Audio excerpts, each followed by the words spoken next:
अस्सलाम वालेकुम प्यारे दोस्तों और बच्चों, आज की कहानी का नाम है एक बयान में दो तलवारें नहीं रह सकती।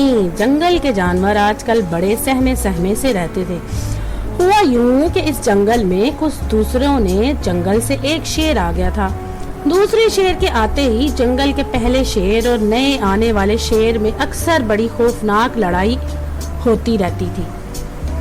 शेरों की लड़ाई में बेचारे जानवर मारे जाते। लड़ाई में मारने वाले शेर बड़े गुस्से वाले थे।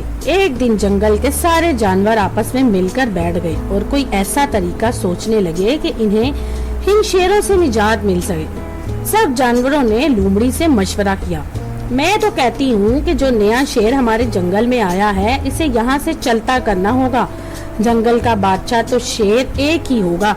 अब अगर बादशाहत का दूसरा भी दावेदार निकल आया तो बड़ा मुश्किल हो जाएगा। एक बयान में दो तलवारें नहीं समा सकती। लोमड़ी ने अपनी अकल पर जोर देते हुए कहा। मगर नए शेर को कैसे भगाएं? हिरन ने पूछा। मेरे पास एक तरकीब है। आजकल इस जंगल में शिकारियों ने शेर पकड़ने के लिए बड़ा सा गड्ढा खोदा हुआ है। हम किसी तरह इस शेर को बहकाकर इस गड्ढे तक ले जाते हैं। शेर जैसे ही गड्ढे में गिरेगा, शिकारी इसे खुद ही पकड़कर अपने साथ ले जाएंगे।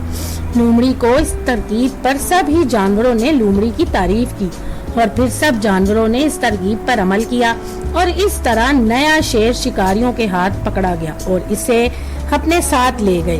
तो दोस्तों, अगर आपको ये कहानी पसंद आए तो मेरे चैनल को लाइक और सब्सक्राइब जरूर कीजिएगा।